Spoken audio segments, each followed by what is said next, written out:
আসসালামু আলাইকুম। সবাইকে স্বাগত জানাচ্ছি গ্লোবাল ভিউজে। আপনাদের সঙ্গে আছি আমি সুরভি দিবা। আজ জানাবো আন্তর্জাতিক গণমাধ্যমে আলোচিত সংবাদ ও বিশ্লেষণ। পাকিস্তানের বিরুদ্ধে যুদ্ধে গিয়ে মাত্র 4 দিনের মাথায় রণে ভঙ্গ দিতে বাধ্য হয়েছে ভারত। শুক্রবার দিবাগত রাত ও শনিবার সকালে পাকিস্তানের হামলায় ভারতের মিসাইল ডিপো, প্রতিরক্ষা ব্যবস্থা ও বিমান ঘাঁটি ধ্বংসের পর যুক্তরাষ্ট্রের কাছে তাৎক্ষণিক যুদ্ধবিরতির জন্য আকুতি জানিয়েছেন নয়াদিল্লির কর্মকর্তারা। এর জেরে মার্কিন প্রেসিডেন্ট ট্রাম্পের মধ্যস্থতায় ব্যাপক ধ্বংসযজ্ঞ থেকে রক্ষা পায় ভারত। এদিকে ঐতিহাসিক জয়ের উল্লাস চলছে পাকিস্তান জুড়ে। পাকিস্তান ও ভারতের মধ্যে মার্কিন মধ্যস্থতায় যুদ্ধবিরতি প্রতিষ্ঠার পর মার্কিন সংবাদ মাধ্যম সিএনএন-এর সিনিয়র সাংবাদিক নিকর বার্টসন বলেছেন, ভারতীয় আগ্রাসনের পর পাকিস্তানের জোরালো প্রতিশোধমূলক হামলায় নয়াদিল্লিকে বিচলিত করে তোলে। অবশেষে উত্তেজনা থামাতে জরুরি মার্কিন মধ্যস্থতা চাইতে বাধ্য হয় নয়াদিল্লির কর্মকর্তারা। শনিবার সিএনএনের সঙ্গে কথা বলার সময় রবার্টসন বলেন, ভারত পাকিস্তানের 3টি বিমান ঘাঁটিতে হামলার পর পাকিস্তান ভারতীয় সামরিক স্থাপনা, বিমান ঘাঁটি ও অস্ত্র সংরক্ষণাগারে বিপুল সংখ্যক ক্ষেপণাস্ত্র ও রকেট দিয়ে আঘাত হানে। তিনি বলেন, এটি সত্যি যে লড়াইয়ে ভারত বেশ পিছিয়ে পড়েছিল, কিংকর্তব্য বিমূঢ় হয়ে পড়েছিলেন নয়াদিল্লির নীতি নির্ধারক। এমনটা হবে তারা ধারণাই করতে পারেননি। দুই দেশের মধ্যে উত্তেজনা শুরু হয় 7 মে, যখন ভারত সীমান্ত অতিক্রম করে বিনা উস্কানিতে হামলা চালায় এবং এতে অন্তত 31 জন বেসামরিক নাগরিক নিহত হন, যাদের মধ্যে শিশুও ছিল। এর জবাবে পাকিস্তান 5টি ভারতীয় যুদ্ধবিমান ধ্বংস করে, যার মধ্যে 3টি ছিল রাফাল। পাশাপাশি ডজন খানেক ড্রোন গুড়িয়ে দেওয়া হয়। এ সময় ভারত বেশ কিছু ড্রোন পাকিস্তানের আকাশ সীমায় পাঠায়, যেগুলোর মধ্যে প্রায় 80টি গুলি করে ভূপাতিত করে পাকিস্তান। এসব ড্রোনের মধ্যে ইসরায়েলের তৈরি IAE হেরন UAVও ছিল। শুক্রবার রাতে ভারত পাকিস্তানের 3টি বিমান ঘাঁটি নূরখান, মুরিদ ও শরকোটে একযোগে মিসাইল হামলা চালায়। এসব মিসাইল বিমান থেকেই ছোড়া হয় বলে জানিয়েছেন পাকিস্তানের ISPR এর মহাপরিচালক লেফটেন্যান্ট জেনারেল আহমেদ শরীফ চৌধুরী। এর জবাবে শনিবার সকালেই পাকিস্তান চালায় অপারেশন বুনিয়ানুম মারসুস, যার লক্ষ্য ছিল ভারতের একাধিক সামরিক ঘাঁটি এবং উত্তর ভারতের একটি মিসাইল সংরক্ষণ কেন্দ্র। এই অভিযানে 2টি বিমান ঘাঁটি, একটি মিসাইল ডিপো ও একটি S-400 আকাশ প্রতিরক্ষা ব্যবস্থা ধ্বংস হয় বলে জানায় পাকিস্তান। এরপর প্রেসিডেন্ট ট্রাম্প ঘোষণা দেন, ভারত ও পাকিস্তান পূর্ণাঙ্গ ও তাৎক্ষণিক যুদ্ধবিরতিতে সম্মত হয়েছে। শনিবার বিকেল 5টা থেকে এই যুদ্ধবিরতি কার্যকর রয়েছে। যুদ্ধবিরতি কার্যকরে গুরুত্বপূর্ণ ভূমিকা রাখার জন্য যুক্তরাষ্ট্র ও চীনের ভূয়সী প্রশংসা করেছেন পাকিস্তানের প্রধানমন্ত্রী শেহবাজ শরীফ। একই সঙ্গে ভারতের সঙ্গে যুদ্ধবিরতিকে পাকিস্তানের ঐতিহাসিক বিজয় বলে বর্ণনা করেছেন তিনি। শনিবার মধ্যরাতে জাতির উদ্দেশ্যে দেয়া ভাষণে শেহবাজ শরীফ ডোনাল্ড ট্রাম্পের প্রশংসা করেন এবং সৌদি আরব, চীন, তুরস্ক, কাতার ও যুক্তরাজ্য সহ অন্যান্য দেশকে ধন্যবাদ জানান। শেহবাজ চীনকে অত্যন্ত কাছের, খুব বিশ্বাসযোগ্য এক বন্ধু বলে আখ্যায়িত করেন। এছাড়া যুক্তরাষ্ট্র যুদ্ধবিরতিতে সবথেকে গুরুত্বপূর্ণ ভূমিকা পালন করেছে বলে উল্লেখ করেন। পাক প্রধানমন্ত্রী বলেন, আমরা শান্তিকামী রাষ্ট্র, কোটি কোটি মানুষের বাস পাকিস্তানে, প্রত্যেকের জন্যই লাভজনক হবে ভেবেই আমরা যুদ্ধবিরতির এই পদক্ষেপ নিয়েছি।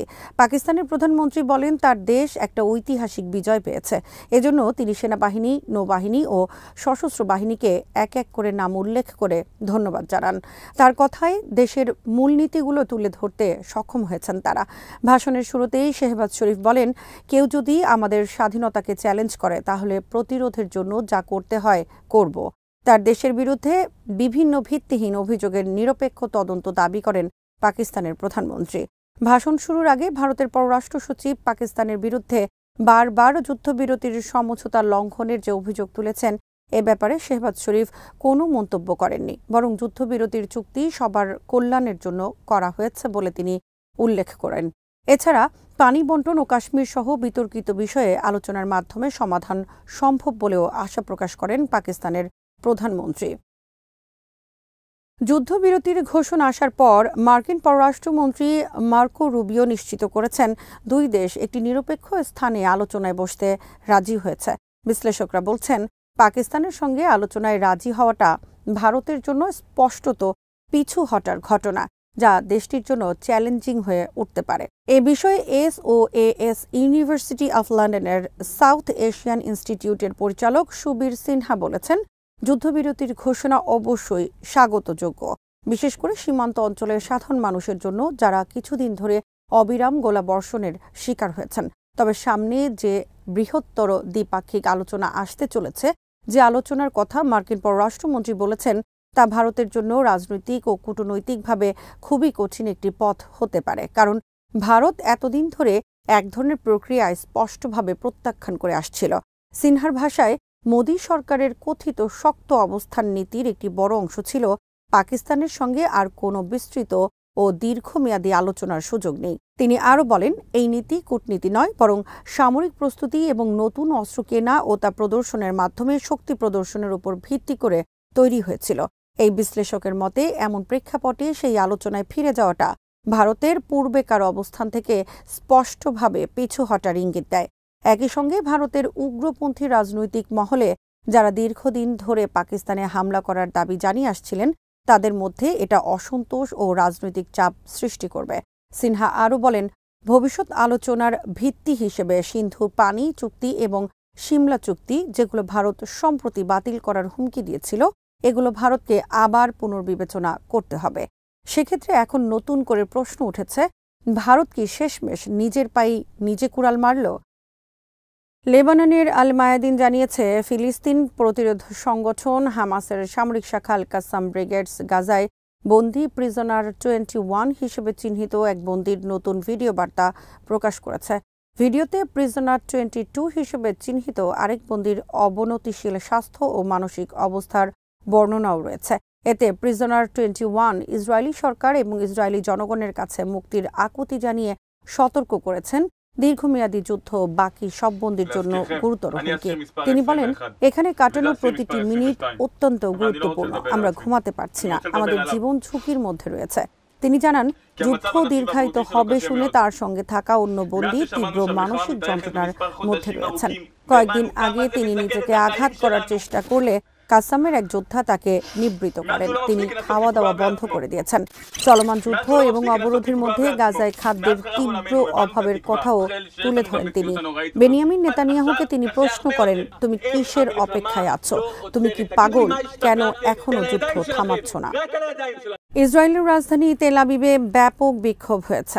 হাজার হাজার ইসরায়েলি শহরটির কেন্দ্রস্থলে সমাবেশ করে গাজা যুদ্ধ বন্ধ করার এবং সেখানে বন্দী ইসরায়েলিদের অবিলম্বে মুক্ত করার জন্য সরকারের প্রতি আহ্বান জানান।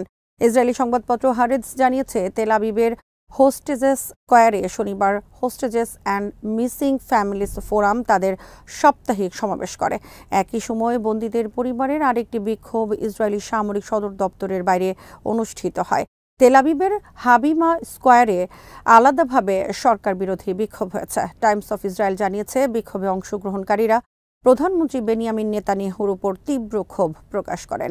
শাই মোজেস নামে এক সাবেক বন্দীর স্বজন বলেন, ইসরায়েলের আসল শত্রু হামাস নয়, বরং প্রধানমন্ত্রী নেতানিয়াহু। তিনি ইহুদি ও গণতান্ত্রিক রাষ্ট্র হিসেবে ইসরায়েলের ভিত্তি ধ্বংস করছেন। আল জাজিরার সাংবাদিক হামদা সালহুত এখনও গাজায় বন্দী ইসরায়েলিদের পরিবারের সদস্যদের সঙ্গে কথা বলেছেন। তাকে বন্দীদের স্বজনরা বলেছেন, নেতানিয়াহু ব্যক্তিগত ও রাজনৈতিক স্বার্থে যুদ্ধকে দীর্ঘায়িত করছেন। এজন্য কোনো ধরনের যুদ্ধবিরতি চুক্তিতে ইচ্ছুক নন তিনি। ভয়াবহ মানবিক সংকট এবং সম্ভাব্য দুর্ভিক্ষের প্রেক্ষাপটে মুসলিম দেশগুলোকে গাজার পাশে দাঁড়ানোর আহ্বান জানিয়েছেন ইরানের সর্বোচ্চ নেতা আয়াতুল্লাহ আলী খামেনি। শনিবার তেহরানে দেয়া এক বক্তব্যে গাজায় গণহত্যার জন্য ইসরায়েল ও পশ্চিমা বিশ্বকে দায়ী করেন তিনি। খাদ্য সংকটকে সামনে এনে মুসলিম দেশগুলোর প্রতি নতুন করে দায়িত্ব নেওয়ার আহ্বান জানিয়ে ইরানের সর্বোচ্চ এই নেতা বলেন, মাসের পর মাস ধরে চলা অবরোধ ও সামরিক অভিযানে বিপর্যস্ত গাজার জনজীবন। ইরান বলছে, যুক্তরাষ্ট্র ও যুক্তরাজ্যের প্রত্যক্ষ মদতেই সংকট আরও গভীর হয়েছে। মার্চে যুদ্ধবিরতি ভেঙে আবারও হামাসের বিরুদ্ধে সামরিক অভিযান শুরু করে ইসরায়েল। গাজায় এখন যুদ্ধের পাশাপাশি খাদ্য ও ওষুধের চরম সংকট বিরাজ করছে।